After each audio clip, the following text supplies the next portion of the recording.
para nós irmos para o próximo tópico a respeito da teologia. A Bíblia, como eu já afirmei, não se preocupa em provar a existência de Deus. Ela já tem por si só que Deus é real, que Deus existe. Nós também temos dois conceitos básicos. A intuição, que é da natureza do homem acreditar que algo superior existe, e a razão, que foi aquilo que nós abordamos agora com a tese de Aristóteles e do teólogo e filósofo Tomás de Aquino. Vamos entrar agora sobre os atributos de Deus.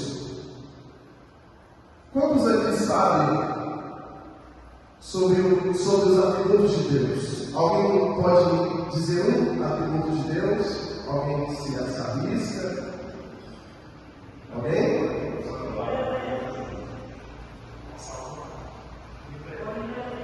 Onipresença. Mais algum? Onipotência. Onisciência. Isso aí. Vamos lá. Os atributos de Deus é dividido no estudo sistemático em dois tipos de atributos. O atributo incomunicável e os atributos comunicáveis. O que é o atributo incomunicável de Deus? Esses três atributos que os irmãos afirmaram são atributos que somente Deus pode ter. Eu não posso ser onipotente, onipresente e nem onisciente. Ninguém aqui pode. É um atributo que pertence somente à natureza de Deus. E o que seriam os atributos comunicáveis? São os atributos de Deus que, de certa maneira, pode ter em nós não um grau elevado de Deus, mas que eu e você, de alguma forma, nós podemos ter em um certo grau. Um exemplo é o amor. Deus, Ele é amor. E o amor faz parte de um dos seus atributos. Eu e você temos também um certo grau de amor. Claro que não um amor como o amor de Deus, mas temos um certo grau de amor. Um outro atributo de Deus que Ele também compartilha com o ser humano é a bondade. Deus é bom e a sua misericórdia dura para sempre. Ele é bom e misericordioso. Eu e você temos também um certo grau de bondade, mas não no mesmo nível da bondade de Deus. Isso são atributos comunicáveis. Atributos incomunicáveis são os atributos que pertencem somente à divindade de Deus. Atributos comunicáveis, atributos que nós temos ou possuímos em um certo grau. Eu vou estar falando de uma forma muito rápida três atributos incomunicáveis de Deus, de forma muito rápida. O primeiro, a perfeição. Somente Deus é perfeito. Não há outro ser mais perfeito do que Deus. O segundo atributo incomunicável de Deus, infinitude. Irmão, o que é isso? Eu e você estamos presos no tempo e no espaço. Eu e você tivemos um início. Deus não está preso no tempo, não está preso no espaço e Deus também não teve um início. Deus não é simplesmente imortal. Deus é eterno. O que é ser imortal? É não morrer. Mas para ser imortal tem que ter um início. Deus não é simplesmente imortal. Deus é eterno. O que é ser eterno? Ele é antes da existência. Deus é aquele que criou a existência. Ou seja, Ele é um Deus infinito. Ele é um Deus que não está preso ao nosso relógio. Ele é um Deus que não está preso ao espaço e nem ao tempo. O terceiro atributo de Deus, incomunicável, que só pertence à divindade, ele é imutável. O apóstolo, o irmão Tiago, bem na sua carta, ele vai nos informar que em Deus não há sombra de variação, não há mudança. No livro do profeta Malaquias, o profeta vai dizer, o próprio Deus vai nos dizer, eu não mudo. Ou seja, Deus é imutável. Olhe para essa igreja. Aqui um dia foi no norte. Hoje é uma bela igreja, um belo templo. Ela teve o quê? Variações, transformação. Um dia, eu fui bebê. Hoje eu sou jovem. O que houve? Variação. Deus, diferentemente de tudo isso, Ele não muda. O que o autor aos Hebreus nos diz? Ele é o mesmo ontem, Ele é o mesmo hoje, Ele é o mesmo amanhã, porque Deus não muda. Ele é imutável. Por conta disso, que o que era pecado antes, ainda é pecado hoje. É a imutabilidade. Esses atributos têm muito mais, irmãos. Esses três pertencem única e exclusivamente a Deus. Agora, três atributos comunicáveis que eu e você temos da parte de Deus, que Deus compartilha conosco. O primeiro atributo que Deus tem e o homem também possui, ou deve possuir, é a santidade. Deus é santo, todos concordam? Amém?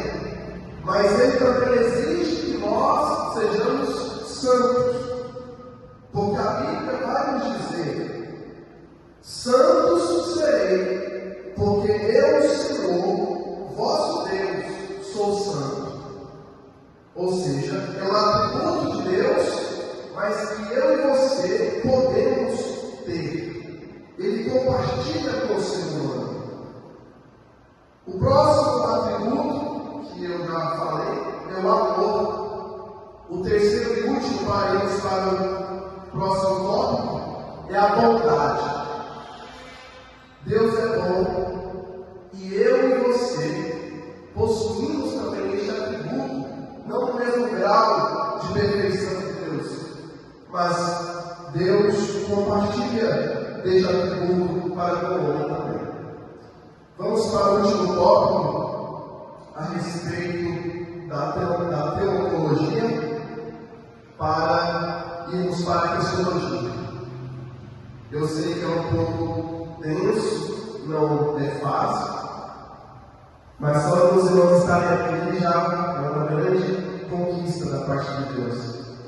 Um grande vitória. A doutrina da Trindade. Nós somos cristãos pentecostais.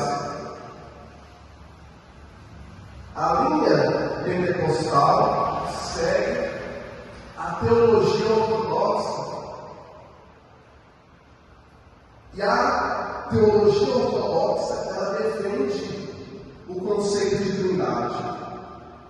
A palavra trindade, você não vai encontrá-la escrita na Bíblia, mas é um conceito teológico.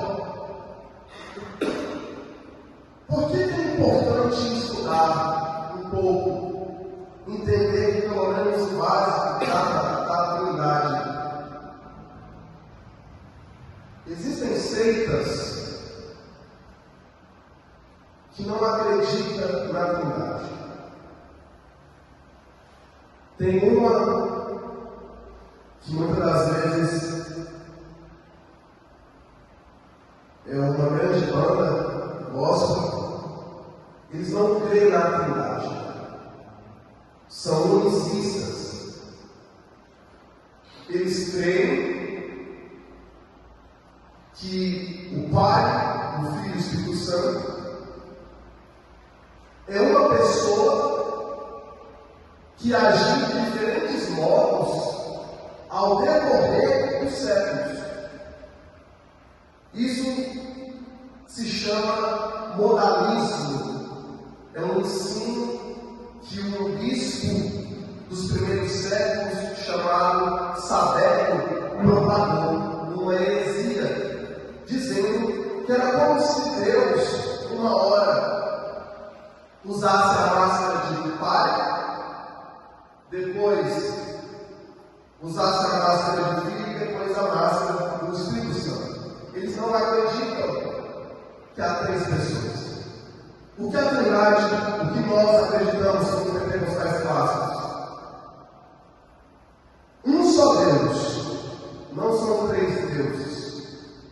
Um só Deus que subsiste em três pessoas distintas: o Pai, o Filho e o Espírito Santo.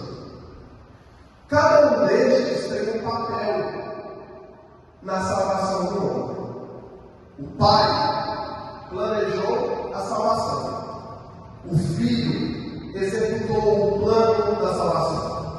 O Espírito Santo administra a salvação de nossas vidas. O Pai é Deus, o Filho é Deus, o Espírito Santo é Deus. Muitas das vezes, de maneira errada, nós fazemos uma hierarquia para saber quem é mais importante. Como se o Pai tivesse um corpo, o Filho embaixo, o Espírito Santo embaixo. Como se o Espírito Santo fosse o último de todos. Mas, biblicamente, isso é errado. Tanto o Pai, o Filho e o Espírito Santo é Deus. O mesmo nível de importância. O Espírito Santo, nós vamos, em breve, nós vamos entrar nesse assunto, foi esquecido pela igreja por muitos anos. E graças ao pentecostalismo, reacendeu a chama da importância de entender a pessoa do Espírito Santo. Daqui a pouco nós vamos entrar nesse assunto. Mas a verdade é Pai, Filho e Espírito Santo. Não são três deuses, são três pessoas distintas que compartilham da mesma divindade. Vamos entrar agora na cristologia. Vamos falar um pouco sobre Cristo. Cristologia é o estudo sobre a história de Jesus, a natureza de Jesus Cristo. Vamos dar início falando de um tópico, de um assunto muito importante: a dupla natureza de Cristo. Nós entendemos que Jesus foi plenamente homem e plenamente Deus. Ele não foi 50% Deus e 50% homem. Jesus Cristo, ele veio plenamente homem e plenamente Deus. A união naturezas de Cristo Jesus, nós a chamamos de natureza união hipostática, ou seja, a união da natureza divina e da natureza humana do nosso Senhor. Por que nós acreditamos que Jesus é plenamente Deus, plenamente homem? Por que é importante nós entendermos isso como igreja? Existem seitas que não acreditam que Jesus é Deus Todo-Poderoso e bom Pai. Eles acreditam que Jesus é simplesmente uma criatura. Eles até creem que Jesus é Deus imunível, mas não Deus Todo-Poderoso como Pai. Este ensino vem de um bispo muito antigo, chamado Ário, um ensino totalmente antibíblico, que não traz o que a Bíblia realmente ensina a respeito do nosso Senhor. Ele não acreditava que Jesus era Deus Todo-Poderoso. E este ensino ainda percorre os nossos dias. Tem seitas que acreditam nisso e devemos estar preparados para combater. Se nós abrirmos a nossa Bíblia no Evangelho que escreve João, capítulo de número 1, nós vamos ver a comprovação de que Jesus é Deus. No princípio era o Verbo estava com Deus, e o Verbo era Deus. Jesus é Deus, plenamente homem, plenamente Deus. Quando Ele deixa a sua glória e vem para a terra, tem pregadores que dizem que Jesus perdeu seus atributos divinos. Mas, em nenhum momento, a Bíblia diz que Jesus perde os seus atributos divinos. Ele continua sendo onipotente, onisciente. Quando lá, na carta que Paulo escreve aos Filipenses, Paulo vai nos dizer que Jesus se esvaziou de toda a sua glória, se humilhou. Esse se esvaziar não é deixar os seus atributos divinos. Este esvaziar é deixar a sua glória que ele tinha com o Pai. Então ele vem em forma de homem, completamente homem e completamente Deus, com seus atributos. Por que Jesus é Deus? Se nós lemos a Bíblia, anjo não recebe adoração. Homem não pode receber adoração. Jesus recebe adoração. Eu não tenho poder para perdoar pecados. Somente Deus pode perdoar pecados. E na Bíblia Sagrada mostra que Jesus, como homem, perdoou pecados. Glória ao nome do nosso Deus. Ou seja, Ele é o próprio Deus, o nosso Senhor e Salvador. Tem dois ensinos que propagou por algum tempo, nos primeiros séculos. São vários ensinos errados, mas eu trouxe apenas dois pela questão do tempo. O primeiro que eu quero estar abordando é o nestorianismo, um ensino de um homem chamado Nestor. Nós acabamos de dizer que Jesus Cristo é uma pessoa com duas naturezas. A natureza humana e a natureza divina.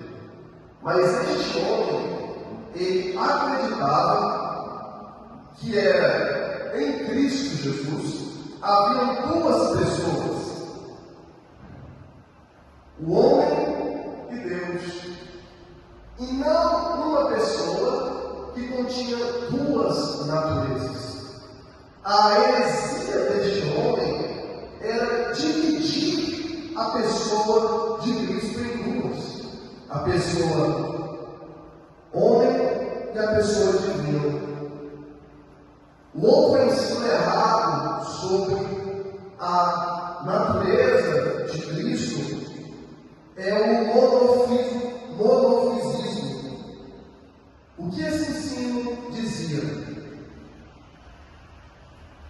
Jesus Cristo, uma pessoa, duas naturezas, humana e divina. Ele dizia que a parte divina de Cristo consumiu a parte humana do nosso Senhor e se tornou uma substância